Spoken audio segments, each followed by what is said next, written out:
Hello everyone, this is Saurav and welcome to the next episode of our one-shot revision series on your class 12 NCERT Legal Studies book which we were doing for your CBSE Boards 2025 examination. Today we shall be discussing the unit 7 which is legal profession in India. Okay, this lecture is presented by me Saurav Raj Biwal. I am a graduate of National University Jodhpur and a lawyer by training. Okay, now moving forward with the contents of this particular chapter.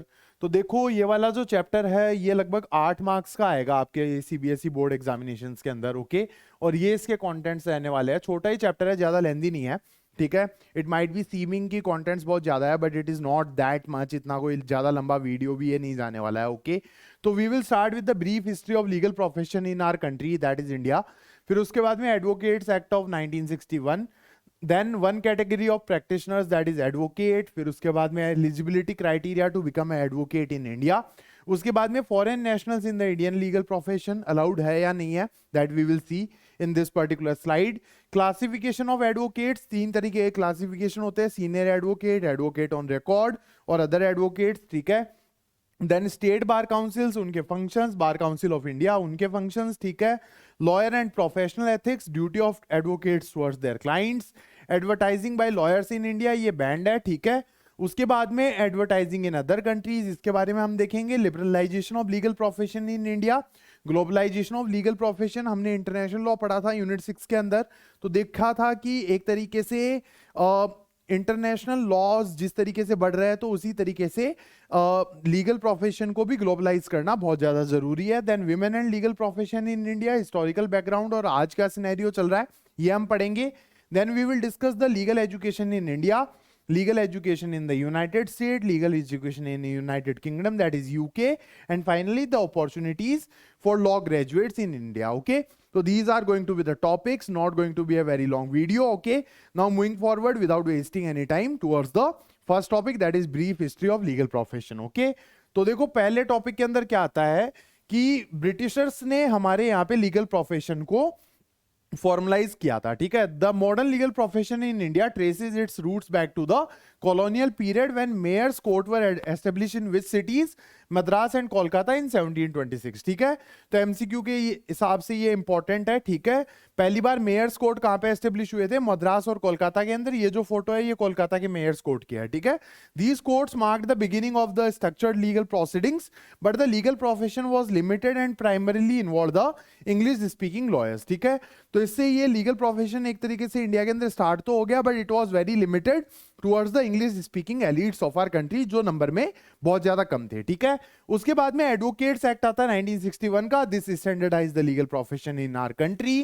This simplified the rules and roles and responsibilities of lawyers and creating a more organised and regulated system of legal practitioners in the country. ठीक है, तो जब ये advocates act of 1961 पास हुआ तो इसने एक तरीके से इंडिया के अंदर लीगल प्रोफेशन को एकदम से स्ट्रीमलाइन कर दिया. सारे के सारे रोल्स और ड्यूटीज और प्रोफेशनल एथिक्स एक तरीके से लॉयर्स की डिफाइन कर दी. ठीक है, तो this is the brief history of the legal profession in our country. Okay, now moving forward with the next topic, that is the continuation of the brief history of legal profession.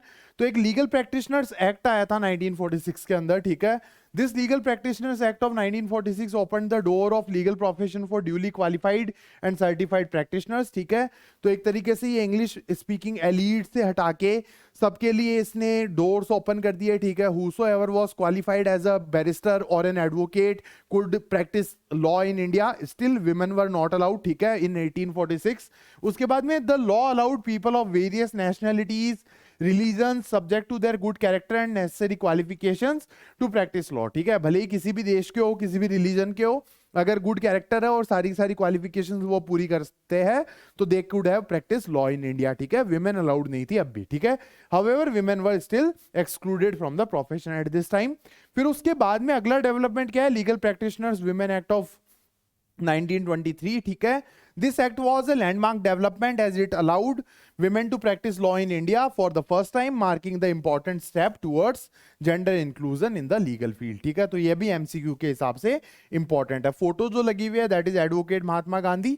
Mahatma Gandhi was a advocate in his initial days. ठीक है, एक social worker और एक leader बनने से पहले ये एक एडवोकेट हुआ करते थे. Okay, now moving forward with the next topic, that is regarding access to the notes and updates. So guys, whatever the updates that I'm posting regarding political science and legal studies and all the updates that I will post in future, that I am putting on in a telegram group, ठीक है. तो जो भी videos मैं update करता हूँ, उसके अलावा जो भी PDFs और PPTs मैं use करता हूँ, वो इस ग्रुप के अंदर डाल देता हूँ, ठीक है. तो the group's name is with my YouTube channel's name only, Saurav Rajviwal CUET and CLAT.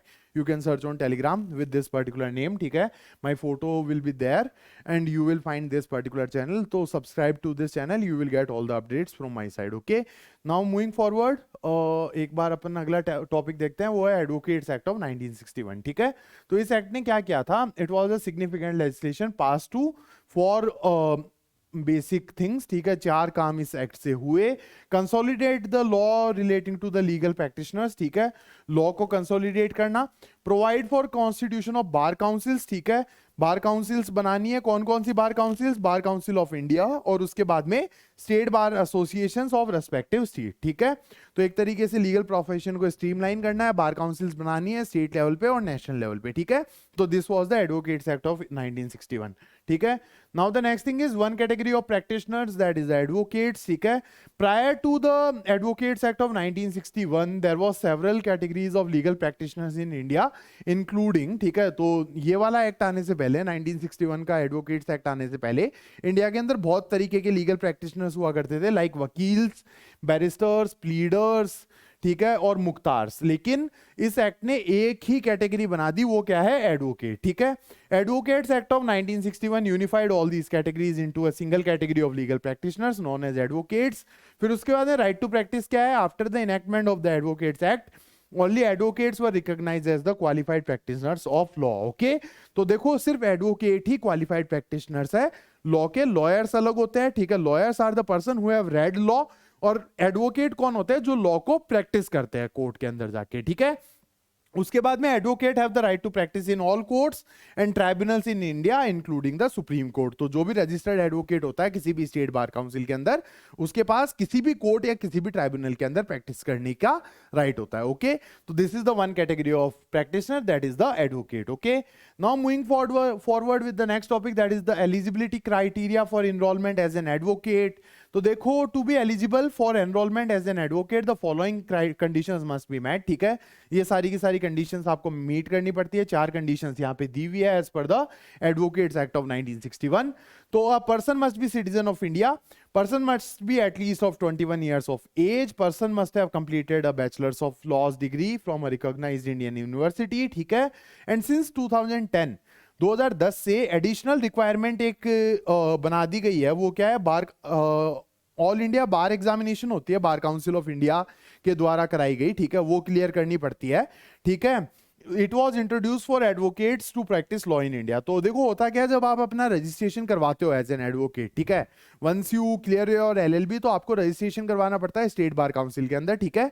तो 2 साल के अंदर, in the period of 2 years, you have to clear that particular examination. 100 number का पेपर होता है, 40 लाने पड़ते हैं, ठीक है. और ओपन बुक पेपर होता है. ओपन बुक का मतलब किताबें ले जा सकते हो, कोई दिक्कत वाली बात नहीं है. लोग तो सूटकेस वगैरह लेके आते हैं यार बुक्स के उस पेपर के अंदर, तो कोई भी फेल नहीं होता. और फेल होने के लिए बहुत ज्यादा टैलेंट चाहिए होता है उस पेपर के अंदर. पास होने के लिए कोई टैलेंट नहीं चाहिए होता. If you are multi talented, then only you can fail that particular bar examination, okay. तो this is the eligibility criteria to enrol as an advocate, okay. Now moving forward with the next topic, foreign nationals in the Indian legal profession. तो देखो, foreign nationals may be enrolled as advocates on a reciprocal basis. इस चीज पे थोड़ा सा ध्यान देना guys, ये मैं आपको समझाने वाला हूँ अभी, ठीक है. Meaning they can practice in India only if their country of citizenship has a similar reciprocal agreement, ठीक है. वो इंडिया के अंदर तभी प्रैक्टिस कर सकते हैं जब उनकी कंट्री इंडियन एडवोकेट्स को प्रैक्टिस करने दे रही है अपने देश के अंदर, ठीक है. अगर कोई रेसिप्रोकल एग्रीमेंट इस तरीके का है, suppose that China is there, तो अगर इंडियन एडवोकेट्स को चाइना प्रैक्टिस करने दे रहा है, इस तरीके का एग्रीमेंट इंडिया और चाइना के बीच में है, ठीक है, तो then only Chinese advocates can practice in India. Okay, उसके बाद में foreign legal degrees may be recognised by the bar council of India for enrolment provided the country has a reciprocal arrangement. ठीक है, तो फॉरेन लीगल डिग्रीज तभी मानी जाएगी India के अंदर जब उस कंट्री का इंडिया की बार काउंसिल के साथ इस तरीके का रेसिप्रोकल अरेंजमेंट है। ठीक है, in the absence of such an arrangement foreign nationals can not practice law in India. ठीक है, अगर ऐसा कोई अरेंजमेंट नहीं है तो फॉरेन नेशनल्स इंडिया के अंदर लॉ प्रैक्टिस नहीं कर सकते। ठीक है, now moving forward with the next thing that is classification of advocates. ठीक है, तो 3 तरीके के क्लासिफिकेशन बनाए हुए हैं। तो advocates of 1961 provides distinction between different kind of advocates. तो सबसे पहले कौन आता है, एडवोकेट ऑन रिकॉर्ड। ये एक सुप्रीम कोर्ट स्पेसिफिक कॉन्सेप्ट है। ठीक है, it is completely specific towards the supreme court of India. ठीक है, तो रोल एंड राइट्स देख लेते हैं एक बार इनके।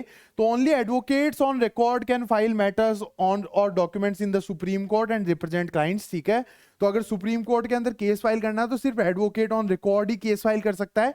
दे can act as the primary contact for all correspondence from supreme court. ठीक है, तो सुप्रीम कोर्ट से अगर कोई भी कॉन्टैक्ट आपको बैठाना है तो एडवोकेट ऑन रिकॉर्ड के थ्रू ही बैठाना पड़ेगा। They are authorise to file vakalatnama on the behalf of clients in the supreme court. ठीक है, eligibility to become AOR, eligibility क्या क्या है देखते हैं गाइस। तो an advocate must practice for 4 years. ठीक है, 4 साल की प्रैक्टिस होनी चाहिए। किसी सीनियर एडवोकेट ऑन रिकॉर्ड के अंडर 1 साल की प्रैक्टिस की हुई होनी चाहिए। ठीक है, उसके बाद में after training they need to pass a special examination conducted by the supreme court. Supreme court एक एग्जाम करवाता है, वो भी पास करनी होती है। ठीक है, उसके बाद में अदर रिक्वायरमेंट्स क्या है, एक रजिस्टर्ड ऑफिस होना चाहिए 10 माइल्स मतलब 14 किलोमीटर्स के रेडियस के अंदर, सुप्रीम कोर्ट के 14 किलोमीटर्स के रेडियस के अंदर एक रजिस्टर्ड ऑफिस होना चाहिए and must employ a registered clerk. ठीक है, तो these are the requirements to become a advocate on record. अब उसके बाद में अब गाइस जो अगले क्लासिफिकेशन है वो है सीनियर एडवोकेट्स और अदर एडवोकेट्स। ओके, तो सीनियर एडवोकेट्स कौन होते हैं, they are designated by supreme courts और हाई कोर्ट्स। ठीक है, ये सुप्रीम कोर्ट स्पेसिफिक कॉन्सेप्ट नहीं है।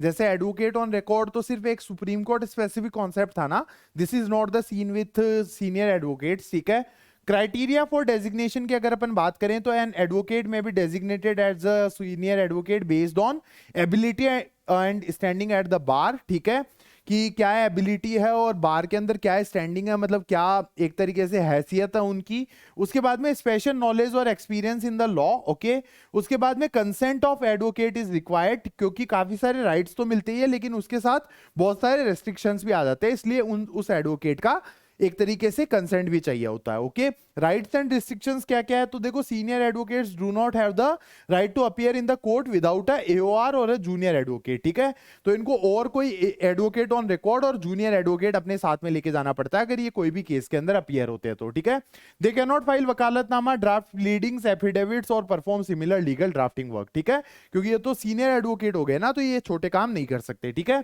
They wear a gown with a flap at the back to signify their seniority. ठीक है, तो एक बैक के ऊपर ये कोई फ्लैप भी पहनते हैं अपनी सीनियरिटी को सिग्निफाई करने के लिए। उसके बाद में आते हैं अदर एडवोकेट, जो बाकी के नॉर्मल वकील होते हैं वो सारे के सारे अदर एडवोकेट्स की कैटेगरी के अंदर आ जाते हैं। ठीक है, these are advocates who are not designated as senior advocates और AOR but can practice in any court और tribunal in India subject to usual procedures. ठीक है, तो अदर एडवोकेट्स बाकी के वकील जो किसी भी कोर्ट के अंदर प्रैक्टिस कर सकते हैं। ठीक है, तो this is the classification of advocates. Now moving towards the next thing that is the state bar councils under the advocates act of 1961। ठीक है, तो state bar councils are created in each state under the advocates act of 1961। Composition क्या क्या होता है, तो देखो हर स्टेट का एडवोकेट जनरल जो है वो एक्स ऑफिशियो मेंबर होता है। एडवोकेट जनरल के अपॉइंटमेंट का आर्टिकल जो है guys that is 165 of the constitution of India. ठीक है, उसके बाद में 15 to 25 elected members serve for the term of 5 years. चुनाव होता है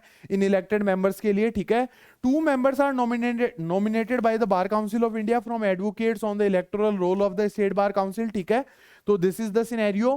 फिर उसके बाद में enrolment of advocates, application for enrolment, तो advocate must apply to the state bar council for enrolment. अगर किसी भी एडवोकेट को वकालत करनी है तो सबसे पहले अप्लाई कहां करना पड़ता है, स्टेट बार काउंसिल के पास अप्लाई करना पड़ता है। ठीक है, उसके बाद में state bar councils roll of advocates, तो इस काउंसिल का एक और काम है, the council is responsible for preparing and maintaining a roll of advocates which includes the names and addresses of all the advocates enrolled after the appointed day, ठीक है। तो ये एक तरीके से एक रोल या लिस्ट मेंटेन करते हैं जिसके अंदर उस स्टेट के सारे वकीलों के नाम और एड्रेस और फोन नंबर लिखे हुए होते हैं। Okay, now the next topic, I guess it is the continued version of the state bar councils, that is the functions, ठीक है। तो फंक्शंस के अंदर देख लो, ये बॉम्बे हाई कोर्ट की फोटो है गाइस। तो पहला फंक्शन क्या है, एडमिटिंग लॉयर्स, तो they admit persons as advocates on its roll, ठीक है। तो लॉयर्स को सबसे पहले एडमिट करने का काम कहां पे होता है, स्टेट बार काउंसिल के अंदर ही होता है, ठीक है। मेंटेनिंग अ रोल मतलब उनकी लिस्ट मेंटेन करना, they maintain and update the roll of the advocate, ठीक है। डिसिप्लिनरी एक्शन, अगर मान लो कोई भी लॉयर या एडवोकेट ढंग से काम नहीं कर रहा है या फिर अपने क्लाइंट के साथ मिसबिहेव कर रहा है या फिर कोई और डिसिप्लिनरी ब्रीच कर दिया, तो ये डिसिप्लिनरी एक्शन भी लेते हैं, ठीक है। Handle cases of misconduct against advocate on its roll, ठीक है।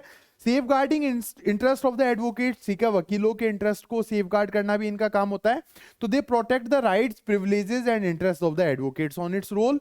फिर उसके बाद में आते हैं बार एसोसिएशन, ठीक है।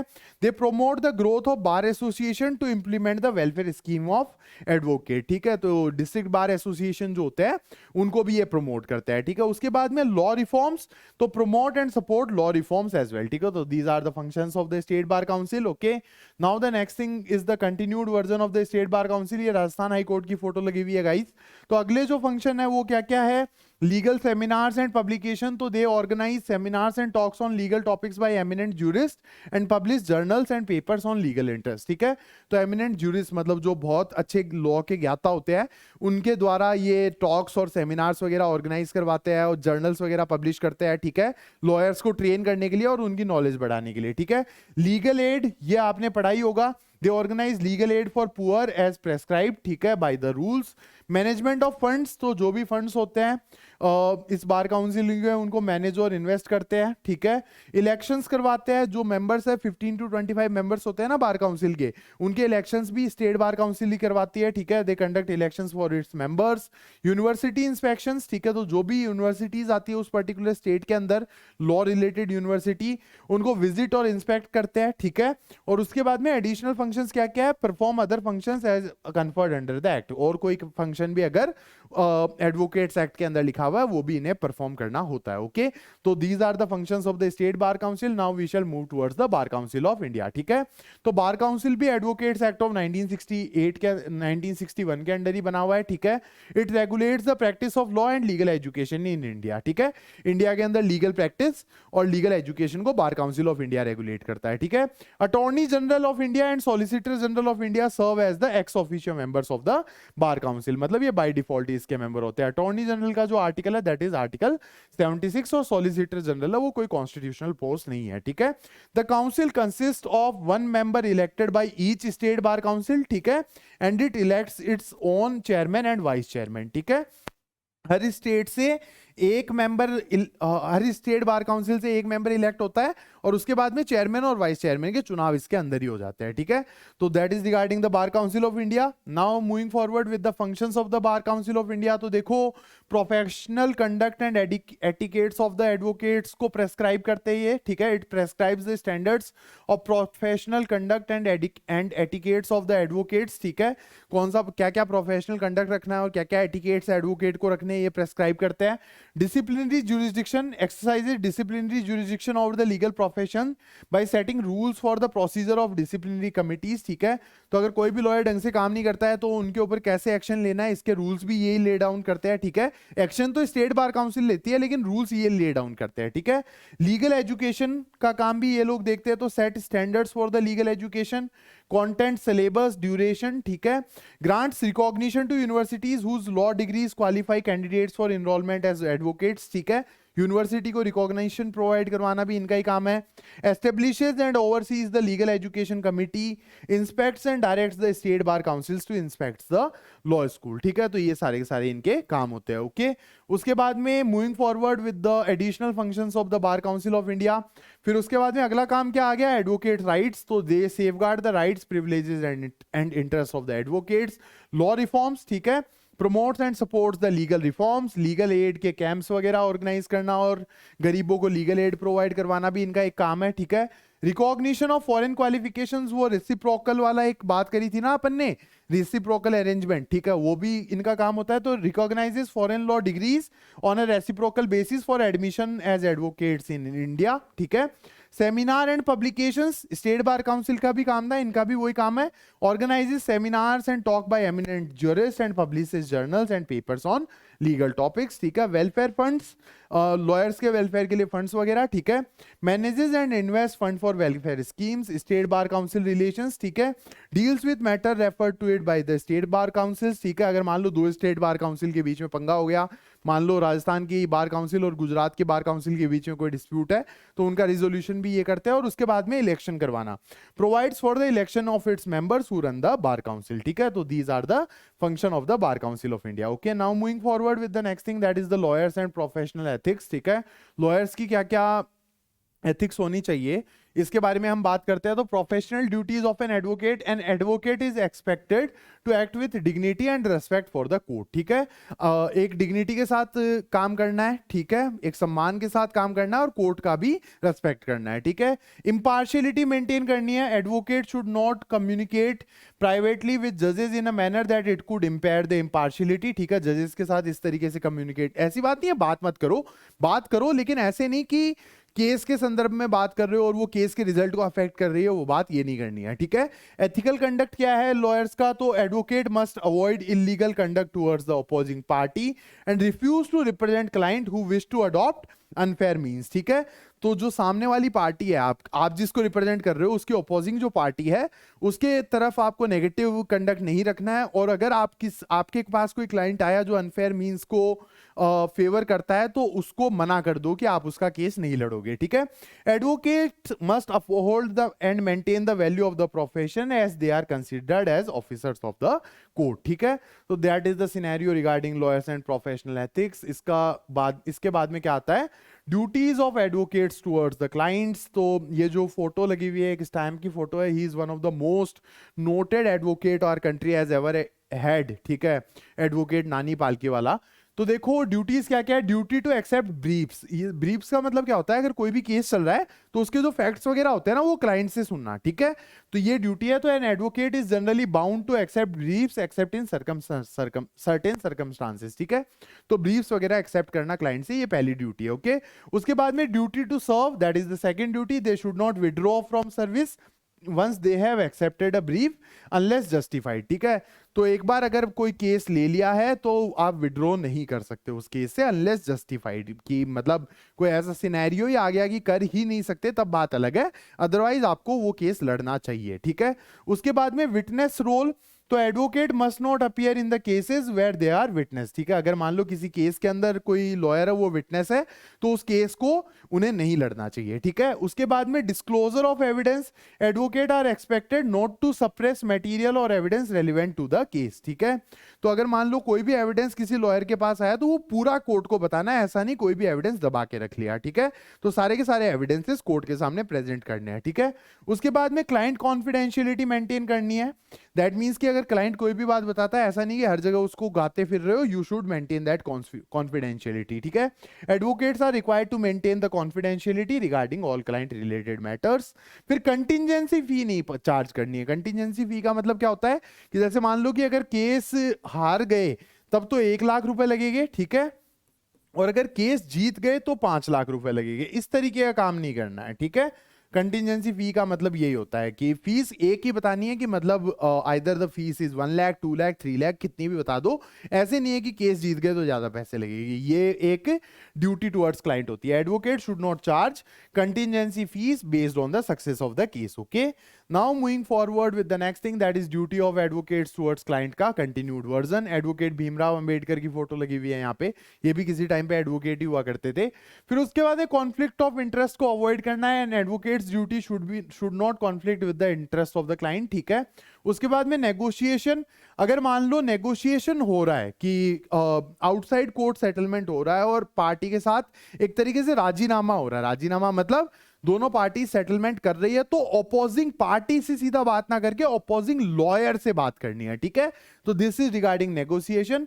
फिर उसके बाद है प्रोमिसेस, मतलब जो भी अपने क्लाइंट से प्रॉमिस किए हैं उनको ऑनर करना है, ठीक है। मतलब ऐसा नहीं कि झूठे वादे कर दिए, ठीक है। तो these are the duties.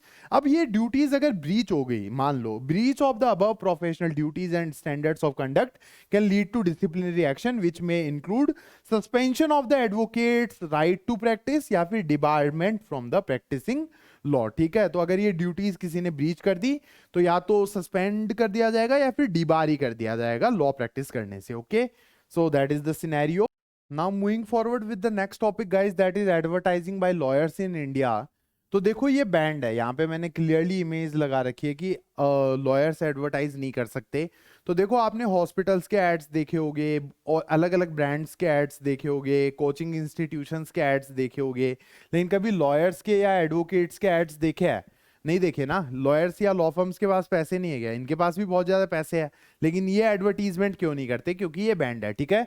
The bar council of India strictly restricts the advertising by lawyers, ठीक है। Lawyers are prohibited from using circulars, advertisement, touts और personal communications except through personal relations and furnishing और inspiring newspaper comments और using their photographs in the connection with cases, ठीक है। तो देखो यही चीजें वो कर सकते हैं कि मतलब न्यूज़पेपर के अंदर कमेंट कर सकते हैं किसी केस के अंदर और अपना फोटो लगवा सकते हैं कि मतलब इस लॉयर ने इस केस के बारे में ये कहा है, इसके अलावा कोई एडवर्टाइजिंग अलाउड नहीं है, ठीक है। अमेंडमेंट टू रूल्स, ठीक है। Lawyers can now display certain information on their websites after the approval from bar council of India, ठीक है। 5 डिटेल वो अपनी वेबसाइट के ऊपर दे सकते हैं, नेम ऑफ द एडवोकेट और द फर्म, ठीक है, contact details, detail of enrolment with the bar, ठीक है, किस बार एसोसिएशन के साथ आप इनरोल्ड हो, प्रोफेशनल एंड एकेडमिक क्वालिफिकेशंस, कहां से पढ़े हुए हो, कहां से नहीं पढ़े हुए, एरियाज ऑफ प्रैक्टिस, कौन से लॉ के अंदर प्रैक्टिस करते हो, सिविल लॉ, क्रिमिनल लॉ, इस तरीके का सिनेरियो, ठीक है। तो इंडिया के अंदर एक तरीके से बैंड ही है, इतनी ही चीजें यहाँ पे अलाउड है, ओके। उसके बाद में एडवर्टाइजिंग इन अदर कंट्रीज, तो देखो बाकी कंट्रीज थोड़ी लिबरल है, अलाउड है वहां पे। तो यूएस, यूके और फ्रांस की बात करें तो these countries are more flexible in allowing legal advertisements, ठीक है। मलेशिया की बात करें तो legal profession publicity rules of 2001, ये आपके पिछले साल के बोर्ड एग्जाम के अंदर आया था क्वेश्चंस, ठीक है। Regulates advertisements in directories, magazines, journals, brochures and media interviews, ठीक है। तो मलेशिया के अंदर तो अलाउड है। हांगकांग के अंदर lawyers are forbidden from advertising on TV, TV के अंदर एडवर्टाइज नहीं कर सकते, रेडियो के अंदर भी नहीं कर सकते, सिनेमास के अंदर नहीं कर सकते, लेकिन प्रिंट मीडिया मतलब अखबार और मैगजीन के अंदर कर सकते हैं, ठीक है। तो this is the scenario regarding advertisement of lawyers in other countries, ठीक है। Now moving forward with the next thing, that is liberalisation of legal profession. तो ये कैसे हुआ, लीगल प्रोफेशन कैसे लिबरलाइज हुआ? तो process of liberalising legal services in India started in 1990s due to globalisation and removal of barriers in trade and services, ठीक है। फिर आरबीआई की परमिशन मिली, ऑल्दो इसको बॉम्बे हाई कोर्ट ने स्टक डाउन कर दिया। In 1990s the reserve bank of India allowed 3 foreign law firms to establish licence offices in India, ठीक है। तो 3 फॉरेन लॉ फर्म्स को अलाउ किया आरबीआई ने अपनी ऑफिसेज एस्टेब्लिश करने के लिए। 2010 में बॉम्बे हाई कोर्ट ने मना कर दिया, वो अपन अगली स्लाइड के अंदर पढ़ेंगे, ठीक है।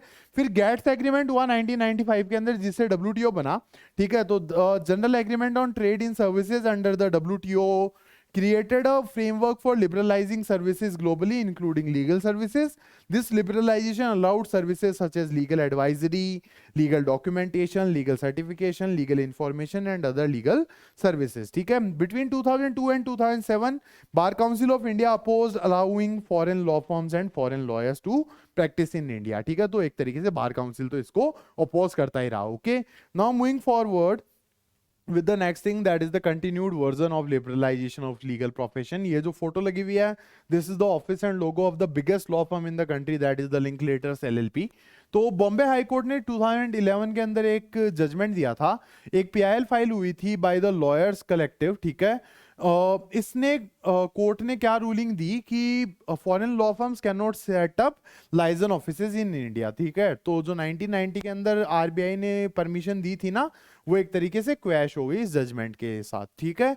मद्रास हाई कोर्ट ने 2011 के अंदर एक जजमेंट दिया, एक पीआईएल फाइल करी एके बालाजी नाम के एक लॉयर ने, ठीक है। The court ruled that foreign lawyers can advise Indian clients in India but only under a fly in and fly out basis model. मतलब यहाँ पे इंडिया के अंदर आओ, एडवाइस दो, काम खत्म करो और वापस चले जाओ, ठीक है। ऑफिस नहीं बनानी है, सिर्फ आके एडवाइस दो और चले जाओ, ठीक है। तो this is regarding the liberalisation of legal profession in India, ठीक है। उसके बाद में ग्लोबलाइजेशन ऑफ लीगल प्रोफेशन, तो अपन ने इंडियन वो जो यूनिट 6 थी उसके अंदर इंटरनेशनल लॉ में पढ़ा था कि एक तरीके से किस तरीके से इंटरनेशनल लॉज ग्लोबलाइज हो रहे हैं, तो वैसे इंडिया को भी लीगल प्रोफेशन को ग्लोबलाइज करने की जरूरत तो है ही, ओके। तो this is regarding that only. Globalisation refers to integration of economies and legal systems of various countries into global order, ठीक है। Globalisation of laws means creating uniform legal rules that can be applied worldwide through international agreements and global consensus, ठीक है। With increasing international trade and collaboration between countries, there is growing need for transitional legal framework to handle cross border legal matters, ठीक है। तो जैसे जैसे environmental agreements, trade agreements, international trade, globalisation बढ़ रहा है, तो एक यूनिफॉर्म लीगल सेटअप की जरूरत अपने आप ही बढ़ती हुई जा रही है, ठीक है। As more countries open their economies, the need for unified legal system to manage global transactions become more urgent, ठीक है। तो जैसे जैसे ग्लोबलाइजेशन बढ़ रहा है, एक यूनिफाइड लीगल सिस्टम ग्लोबली बनाने की बहुत ज्यादा जरूरत बढ़ रही है, ओके। तो this is regarding the globalisation of legal profession. इसके बारे में थोड़ा बहुत और पढ़ते हैं। As globalisation increases the flow of people and information across borders, the demand of skilled lawyers rises particularly in the common law countries like India, ठीक है।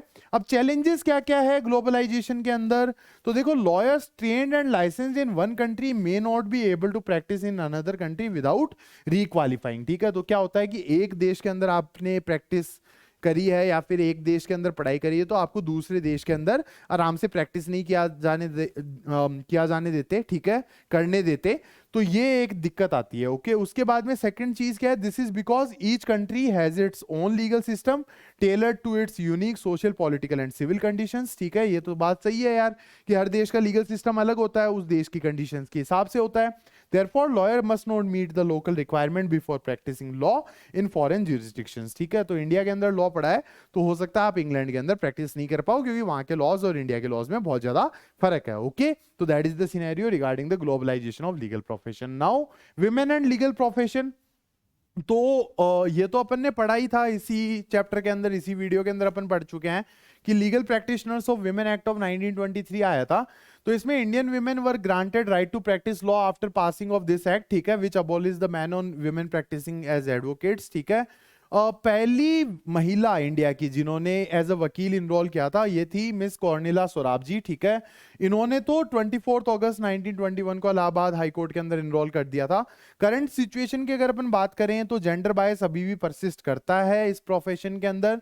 2022 के डेटा के हिसाब से, लॉ मिनिस्ट्री का एक डेटा है, only 15.3% of lawyers in India are women, ठीक है। रीसेंट प्रोग्रेस अगर अपन देखें तो gender based disadvantages are gradually being reduced, ठीक है, particularly in sectors like corporate law where more women are entering and excelling, ठीक है। तो अब जेंडर बेस्ड जो इनइक्वालिटीज है वो कम हो रही है, पर्टिकुलरली इन कॉर्पोरेट लॉ, ठीक है। कॉर्पोरेट लॉ में विमेन की संख्या धीरे धीरे बढ़ती जा रही है, ठीक है। Now moving forward with the next topic, that is the legal education in India. India के अंदर ये किस तरीके से चलता है, तो बार काउंसिल ऑफ इंडिया इसे रेगुलेट करता है, ठीक है। Bar council of India he minimum standard for legal education को सेट करता है। प्री लिबरलाइजेशन एरा, मतलब बार काउंसिल के हाथ में जब से चीज आई थी उससे पहले क्या था, तो देखो BCI, UGC that is the university grants commission, law commission of India और स्टेट गवर्नमेंट्स मिलके इसको चलाया करते थे। तो बहुत हेक्टिक था, बहुत मुश्किल था क्योंकि 4 अलग अलग बॉडीज इसको मेंटेन किया करती थी, ठीक है। Professor N Madhava Menon played a key role in reforming legal education, setting up the first national law school in India, that is the NLSIU Bangalore, जो क्लैट की नंबर 1 कॉलेज है। ये कब एस्टेब्लिश हुआ था, 1987 के अंदर, ठीक है। Bar council of India regularly inspects universities और direct state bar councils to inspect them, ठीक है। Foreign law degrees are also recognized by the Bar Council of India. List of these degrees is released by Bar Council on its website, ठीक है। और उसके बाद में अगली slide भी लीगल एजुकेशन इन इंडिया से रिलेटेड ही है। तो करंट स्टेटस की अगर अपन बात करें तो 24 NLUs है फिलहाल, ठीक है। और उसके बाद में और NLUs बनाने की प्लानिंग चल रही है। दीज स्कूल्स फॉलो है कॉमन एंट्रेंस टेस्ट जिसका नाम क्या है, CLAT, common law admission test, ठीक है, जिसके अंदर 22 NLUs पार्टिसिपेट करती है। आईलेट नाम का एक एग्जाम होता है जो एनएलयू दिल्ली के लिए होता है। उसके अलावा एलसेट हो गया, सिम्बोसिस का टेस्ट हो गया, एमएससीईटी हो गया, ऐसे कई एग्जाम होते हैं। Few law school conduct their separate examinations, ठीक है। टाइप्स ऑफ डिग्रीज कौन सी, एक तो 3 ईयर एलएलबी होती है जो बीए करने के या बीएससी करने के बाद में होती है, और एक 5 ईयर एलएलबी होती है जो बीए एलएलबी अपन कहते हैं, जो क्लैट आईलेट के थ्रू एडमिशन होता है, ठीक है। Approximately 1721 law school exist in India today, ठीक है। तो this is regarding legal education in India. अब legal education in United States की अगर अपन बात करें तो प्री रेक्विसाइट क्या है, आफ्टर कंप्लीटिंग अ 4 ईयर अंडर ग्रेजुएट डिग्री, ठीक है, वहां पे 4 साल का यूजी होता है। In any discipline student must take a LSAT exam, ठीक है। तो लॉ स्कूल एडमिशन टेस्ट इसे कहते हैं। तो इसके बाद में student then apply for law schools and enrol for a 3 year JD, ठीक है, जूरिस डॉक्टर प्रोग्राम। वहां पे जो एलएलबी होती है उसको जूरिस डॉक्टर कहते हैं, ठीक है। लाइसेंसिंग रिक्वायरमेंट क्या है, बार एग्जाम होता है। Each state in US administers its own bar exam, ठीक है। इंडिया में तो बार काउंसिल ऑफ इंडिया कराता है, यूएस में हर स्टेट अपना बार एग्जाम कराता है, ठीक है। पासिंग रेट वेरी करती है, न्यूयॉर्क के अंदर 72% बच्चे पास हो जाते हैं, कैलिफोर्निया में 50% बच्चे पास हो पाते हैं, और मैसेच्यूसेट्स के अंदर 88% है, ठीक है। Character and fitness applicants must meet the state's character and fitness requirements, ठीक है। तो this is the scenario regarding legal education in US. Then the legal education in UK, ये ऑक्सफोर्ड यूनिवर्सिटी की फोटो लगी हुई है guys. The most common way to enter legal profession in UK is to study the undergraduate law degree. The UG course usually takes 3 years in England. The degree should include 7 core subjects. These are, ठीक है, 7 subject पढ़ने पड़ते हैं। Criminal law, constitution law, real property, contract law, tort law, European union law और equity and trust, ठीक है। ये 7 laws आपको पढ़ने पड़ते हैं। उसके बाद में after completing the under graduate degree student can complete the graduate diploma. जो एलएलएम होता है ना इंडिया में, उसको ग्रेजुएट डिप्लोमा कहते हैं यूके के अंदर, ठीक है।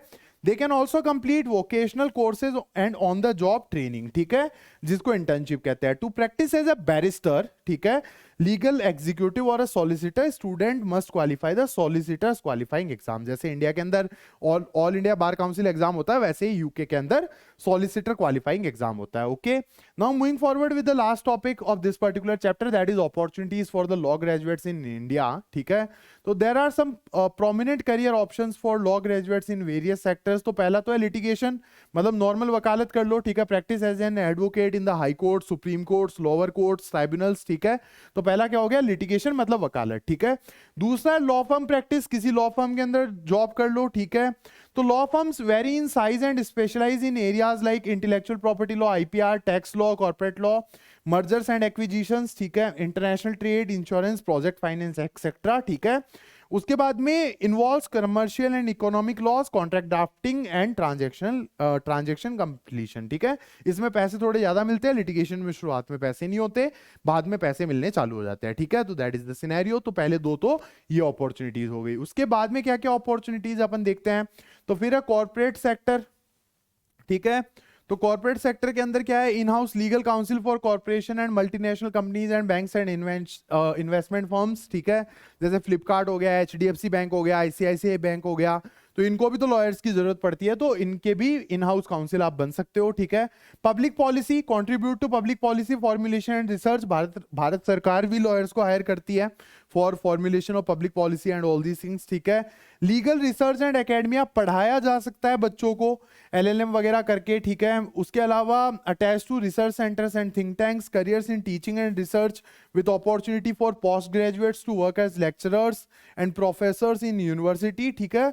further study may lead to PhD and in law or other related disciplines, ठीक है। PhD भी करी जा सकती है और कॉलेज के अंदर प्रोफेसर भी बना जा सकता है, ठीक है। 5 तो अपॉर्चुनिटी हो गई है। अब आगे की अपॉर्चुनिटीज अपन देखते हैं। तो देखो एनजीओस के अंदर काम किया जा सकता है, लॉयर्स और सोशल सर्विस तो साथ की साथ ही आती है, ठीक है। तो non governmental organisation, child rights हो गए, विमेन राइट्स हो गए, ठीक है, राइट्स ऑफ मार्जिनलाइज्ड कम्युनिटीज, इनके लिए काम किया जा सकता है। Government institutions, opportunities in government departments, statutory authorities, public sector undertakings, Indian oil है, सेबी है, ठीक है, सीबीआई है, इन्फोर्समेंट डायरेक्टरेट, ईडी जिसको कहते हैं, ये सारे के सारे, ठीक है। उसके बाद में फर्दर स्टडी, ठीक है। Law graduates can pursue further studies in related fields like business, economics, anthropology, sociology, मतलब अपना फील्ड चेंज करना एक तरीके से, ठीक है। तो दीज वर द अपॉर्चुनिटीज। अब आगे की अपॉर्चुनिटीज क्या क्या है, तो जुडिशियल सर्विसेज और क्लर्कशिप, मतलब जज का पेपर आप दे सकते हो, ठीक है। आरजेएस हो गया, हरियाणा जुडिशियल सर्विस हो गया, ठीक है, Bihar judicial services, UP PCSJ, Uttar Pradesh provincial civil services judiciary, ठीक है। तो दैट इज द सिनेरियो। जज एडवोकेट जनरल या आर्मी के अंदर जजेस होते हैं, ठीक है, serve in the legal branch of the Indian army dealing with the disciplinary cases and human rights and military law, okay. तो this is the next opportunity for law graduates. इनके अलावा भी बहुत सारी अपॉर्चुनिटीज होती है, ओके। तो this is the chapter which we have done and dusted with. This was the one shot revision series video of your unit 7, that was legal profession in India. अब एक चैप्टर बचता है। आज मेरे को मेरे किसी दोस्त की शादी में निकलना गाइस, तो 8 चैप्टर हो सकता है 1-2 दिन लेट हो जाए। बाकी मैंने अपलोड कर दिया है, ठीक है। And my email ID is there in the description of the channel. अगर कोई डाउट्स हो तो पूछते रहना। बाकी वन शॉट का वीडियो पड़ा है, मतलब मैं इसी प्लेलिस्ट के अंदर भी ऐड कर दूंगा। वन शॉट वीडियो बनाया हुआ है 8 चैप्टर का भी, ठीक है। वो ज्यादा बड़ा वीडियो भी नहीं है, वो मैं ऐड कर दूंगा। बट इस सीरीज का वीडियो भी मैं वो बना दूंगा, ओके। तो that is it with this particular video. I will meet you after like 2-3 days, ठीक है। See you, bye and best of luck for your exams guys, bye.